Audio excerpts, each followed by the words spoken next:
Wastelander, welcome to 69 Face of Rock. How are you guys doing today? Great. Fine, thank you. Excellent. Introduce yourself and tell me what you do in the band. My name's Kevin Mulrooney, and I play the skins, play drums. Matt War, I sing and play bass. Zafin, guitar and vocals. I'm the Pit Viper. I used to play the skins in Wastelander. Okay. When did you guys get interested in music? What were your early projects?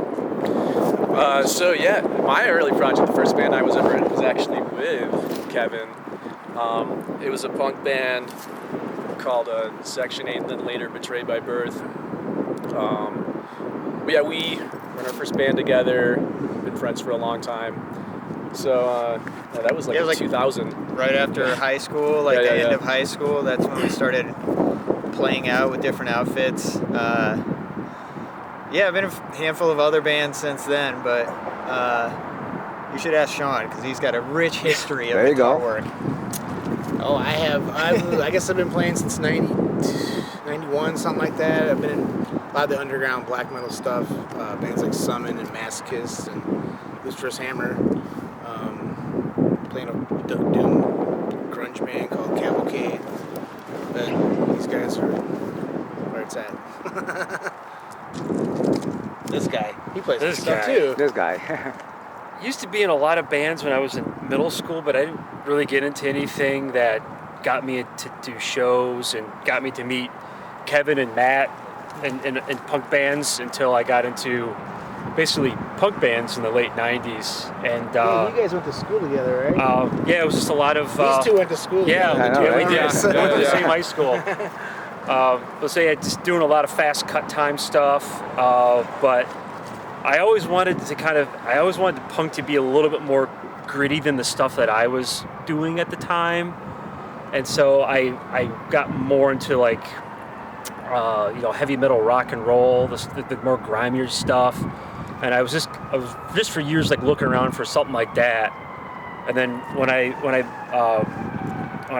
met up with Matt after years of not seeing him in 2006, he told me about this project that he and Sean were working on, and it had a drum machine. And he said, "I think you'll like it because its theme is post-apocalyptic, which he knew I liked." And he was showing me the demos, and we're in Chicago, by the way. Yeah. But what he wrote and what Sean helped him put together, it just came out beautifully. I was beside myself when I first heard the material, and then Matt knew I was looking for something more grimy, not as clean, but with a lot of that punk energy, and so he asked if I would like to do the live drum gig, since they just had a drum machine, and even use the drum machine live a couple times. Yeah, you were actually at that show. I was actually the first show we played was with a drum machine. Yeah. And Ian was in the audience. There's a picture of me in the audience, and these two are He's banging with a 40. Yeah. These two are playing, and during the whole basement show, the drum machine would cut out. Yeah, it would last. It wasn't actually a drum machine. It was the drum machine beats on a CD that was being played. So if anybody bumped into backing tracks. Yeah. If anybody bumped into the CD player and it skipped, there was no way we were gonna fucking find out what place we left off at. So we just had to restart the song again. Right. It was just a party. It's a never-ending show. Yeah, exactly. It was just a party for a lot of friends. We're just having fun. So Right. So at what point did you form Wastelander? He mentioned a little bit, but let me get to the gist of it. We kind of started doing stuff in 2006, late 2006, and then I think it wasn't until spring of 2007 that Sean and I got together, and we used to do demos for a while.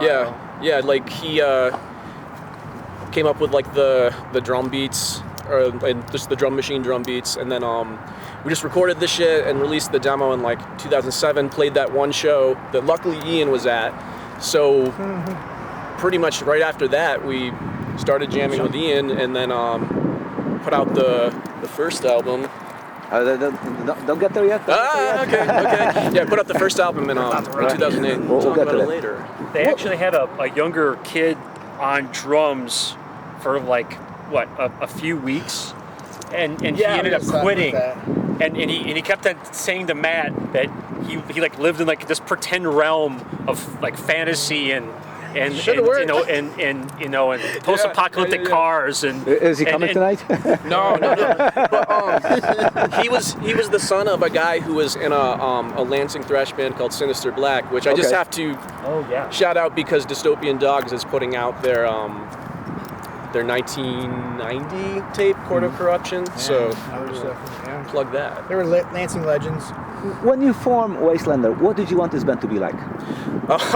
So the eureka moment for me with forming Wastelander, the idea for the band, there was a time where I had briefly had to move back home to my parents' house, and so I would play like all my old computer games that were still there, like Fallout 1 and 2, and then I would go drive around in my car and smoke weed because I couldn't smoke weed in the house, and smoke weed and just listen to Amoebics, and I was like, yeah, what if you took Amoebics and you like made it super post-apocalyptic, and that's just kind of like, that was the germ of the idea, but it wasn't until years later that I kind of like.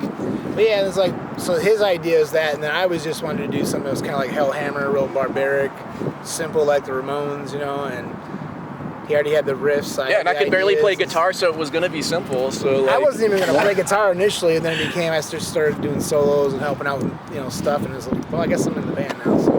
And Matt had the good notion, the good taste to kind of see what was going on elsewhere in underground metal, for example. He was one of like the, besides a few others like he was one of the few people that was pushing Midnight before they even got big, and Boulder and a lot of other bands that had more of a rock and roll punk element to them. So I think he felt that Wastelander would be perfect at that time because I think everyone was looking for that funner, grittier, raw element. Why a trio? Why only three of you? Actually, we have four, but there's only three. It's just easier to operate, I think, The parts work, and the music's pretty simple. It gets layered sometimes, but we could use like a keyboard player, and we have in the past, but honestly, I love three pieces, like Celtic Frost and, Order from Chaos. You just go on Venom, it's all you need, man. If you do it right, it's really all you need, So in 2008, you did an EP and an album, right? Yeah. Tell me about the first album. You can show it now. And yeah. And, he's got it in here like drugs. He's selling it, on this I'm going to rob you at the end of this. So this is the first album. So this is the first album, Wardrive. Wardrive. The EP that you're talking about is a 7-inch that was most of the tracks from the demo that came out in 2007. That's the stuff that had the drum machine on it. Yeah. So that was just like the 7-inch was that stuff released, and then Wardrive came out in 2008. By that point, we just started playing shows like crazy. And what kind of a following were you able to accommodate with pretty quick, this, man. with this album? I thought it was surprised because we just do this as fun in the basement. We'd like, our friends will like it and stuff, and all of a sudden it was like people were really starting to pay attention to it. Like, damn, you gotta get a record out now. It was pretty quick, and the thing is once we started playing live, I was like, I guess I'll play the bass and sing because it has less strings and I can probably figure it out. But it was still a huge learning curve with Wastelander. And he taught himself how to play bass with Wastelander. There you go. So, and he's pretty damn good at it. So he can only play bass for this band. Yeah, that's right. I'm like James Hetfield. You can't. Good. Were you playing any shows, doing any tours for this album? How did things work out for you? That's all. We played a bunch of shows,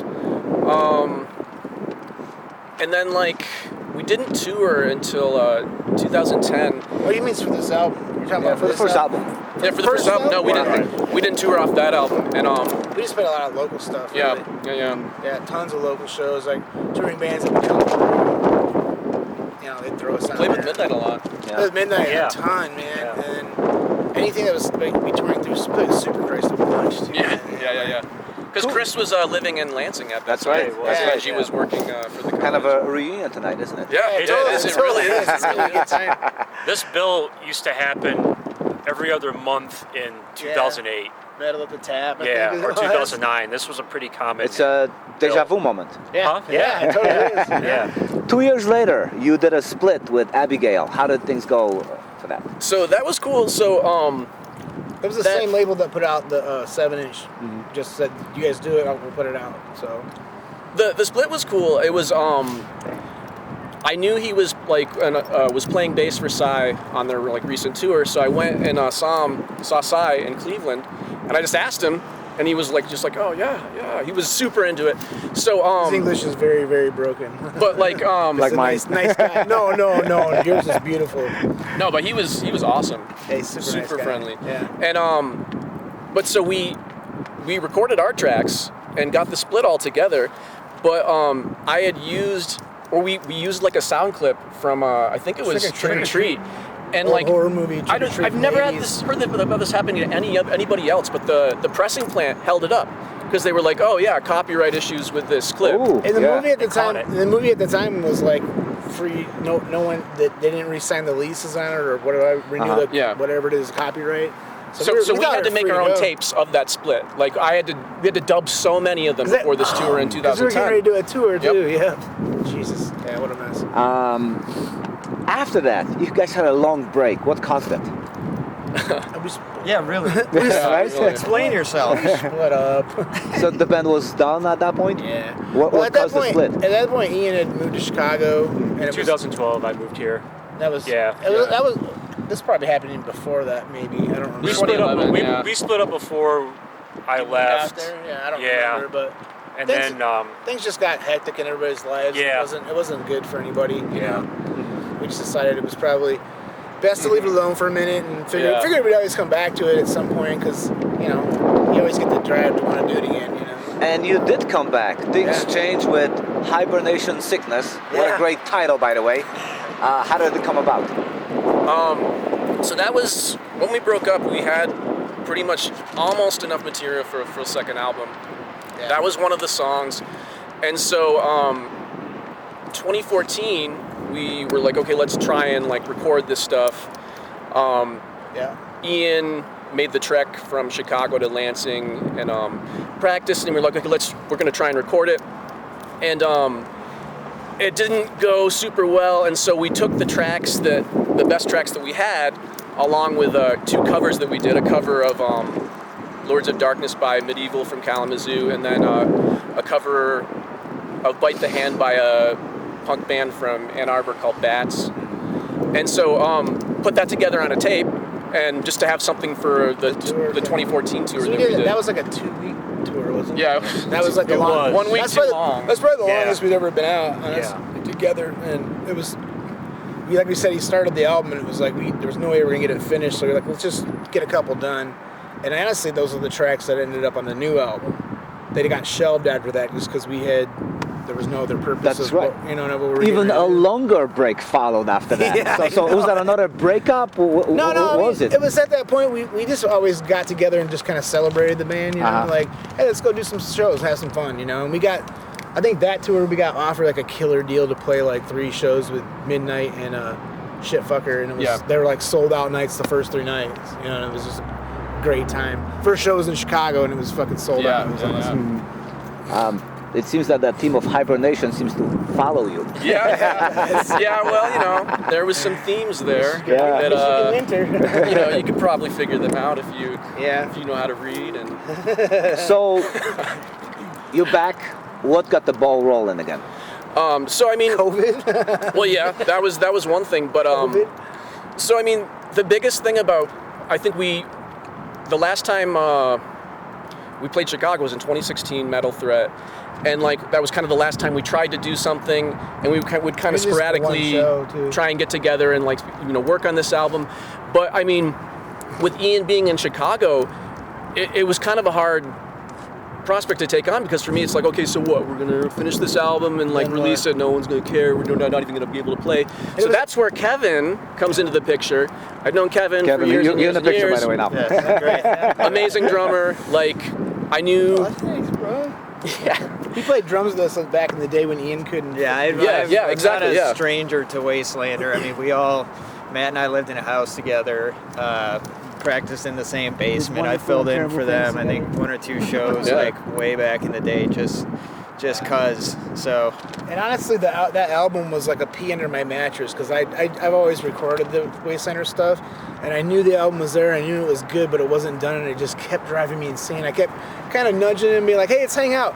Let's record a little bit." Let me how you nudge him. Hey, that's how you nudge him. Was a big part of it. It's all about nudging. Honestly, just little tiny baby increments, and it slowly became something. And then once we realized it was almost done, that's when Kevin started saying, "I want to play drums again." And we're all just like, "Can this work?" And this first time we jammed, it was like, "Yeah, sounds good. Let's do it." Endless Survival, new album. Show it and begin to talk. There it is. Yeah. It's endless. It's endless. It is endless. It's like, fucking yeah. But I mean, it's both endless in that, we'll obviously too tough or too stupid to stop. Like an evergreen, just won't go away. Yeah. And Back every year. I mean, endless survival could either be like, positive, like, we'll never stop, or just the endless grind of surviving. And it's just, you're not thriving, you're just existing always, and it never stops. Natural successor to endless pain. Yes. So literally, it's basically just right where Wardrive left off. We just finally got around to finishing it. And we got a bunch of ideas for newer stuff that's gonna. The album had a lot of work done to it, and there was a strong theme to it. It was just a shame, and like Sean said, it was gnawing at all of us in some way to get done. And I would see elements of it kind of everywhere. When I would open my laptop and go into like my music files, I would see tons of demos for that album since 2010. I'd find like if I was moving, I'd find like kept me going on it, man. Yeah. Will there be a box with all the demos? You could release one. When I was moving stuff, I just found a stack of CDRs. I guess if it comes down like the 30th year anniversary and it's like the elaborate box sets you buy now, box set. I don't know, but we'll probably all be dead by then. So our accountants or grandchildren would be taking care of that. I mean, there were some songs that like only 2 of us knew, or maybe 1 of us knew, and we just like laid down tracks anyway just to see what would happen to it. So there were a lot of ideas and a lot of work went into it. So we're a DIY band, and we just always the idea was just always to keep it in house and not. Yeah.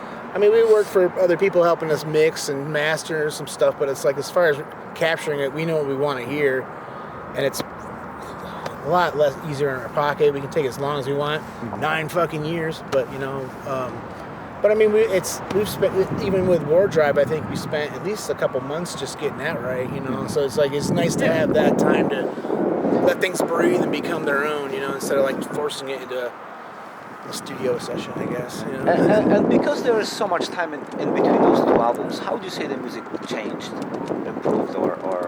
I think it got a lot more experimental, honestly, in a weird way. We kind of almost messed around with like post-punk kind of stuff, gothy kind of stuff, like that I think we're all into, and we just never realized it would work in Wastelander, and we're like, well, hey, it's a fun thing to play with and see where it goes, It's even kind of you can just not record it and not release it if it sucks. It's always worth trying, to see what the hell happens, I think more punky stuff came out of it too, but I think it was kind of that was intentional, because the big theme was, since Wardrive, you're in this frozen wasteland with even less resources. You're in a bunker, so your sound's going to be even more primitive. You've got less to work with. So even with the drum production, we kind of made it sound like more like a drum sound that you get from like a punk album in the 70s. Pieces like steel elements playing. Yeah, we got a rail spike and a rail tie from the tracks by his house. And I was hitting one against the other to get some percussion sounds that we put on Battle Truck, and even that Solitude. And that's the thing with Wastelander. It's always, when me and him, we're just trying. We were experimenting to see what would happen. So it's just this album is the same spirit, and I imagine what we do with Kevin is probably going to be the exact same thing, where you just see what happens. What response is the album getting so far? I don't know. It's so that we did like a release show on like in November 11th, but we didn't actually have physical copies until like a week ago. I do a label with Victor from Sauron, Mike from Acid Witch and Temple of Void called Dystopian Dogs, and so we handled the release this time. And so, I mean, that's where all the rest we all of have, the stuff Victor and I have like full-time jobs and stuff, so like we could not make that deadline. So it's like we released it on like, you know, on Bandcamp, and then we're like, oh, the CDs are gonna come out. And so, we haven't really played out in the press yet. You know? Yeah. It's a weird thing, and it's just kind of like we're just gonna let word of mouth happen, I guess, and if people want to hear it, we'll send it to you, you know, and like check it out, labels or, you know, zines or whatever that is, you know, like. We're gonna do it. We're gonna do it regardless if they hate it or love it or tell us to go fuck off. That's the best way. How will you promote this new album? I have no idea. No, see, we suck at that. Like, I don't know. We'll come to Chicago and play a show and then do an interview for it. There you go. We're already promoting it. Yeah, we're doing it right now. I'd probably like to do some tours, but the ones we've done before have been too strenuous on the band, and I think we'd rather wait for the right thing to do, you know. We'd love to go overseas if possible, but, you know, it's all see what happens, you know. Finally, how important is Wastelander to you since you keep coming back to it? It's super important. I mean, I can't, like, for me, because, like, before, both the band I was in with Kevin, and then the band right before Wastelander, Harbinger, all I ever did was, like, sing.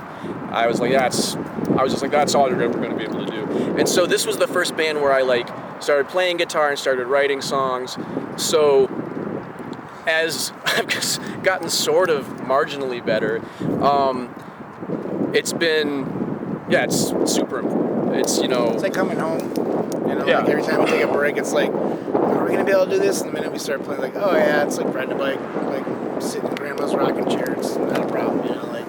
It's just, when you get that energy going again, you're like, yep, I want to do this, you know. And there'll be probably another point where we might get a little burnout, chill out for a minute, but, you know, it is what it is. But it's super important to me. I can't help but go back to it, you know. Like, I probably wouldn't continue playing guitar had it not been for Wastelander, you know. Like, I just was burnt out on it, you know. It gave me a new spirit because it was easier and fun, and there was no pressure, you know, to be the fastest, the tightest, you know, just play and have fun. Yeah, it's meant to be fun. It's meant to be fun. Definitely meant to be fun. We've all been in bands where it's like it's about trying to be the best of the best, and that's just boring, man. It's just boring. Just have fun. Yeah, I think that's an important part of this. Is that, like they mentioned, part of the Wastelander thing is that it's not overly simple, but it's just rock and roll music, and like people love that shit. Like, people miss that. Like, I've been to a million shows where the band is just technical as all get out, and the drummer plays with toothpicks at like 3 inches away, and like people are too focused on execution and promotion and like all the shit surrounding being in a rock and roll band, everything except like the actual rock and roll part. And it's a band that, like, at its core, like, speaks to people in that way. So it's important for me, and I'm sure we'll be doing it until we die at some point, you know, whether I can't get away from playing drums. Just coming back. Yeah. So. Thank you, guys. Thank you. Those face.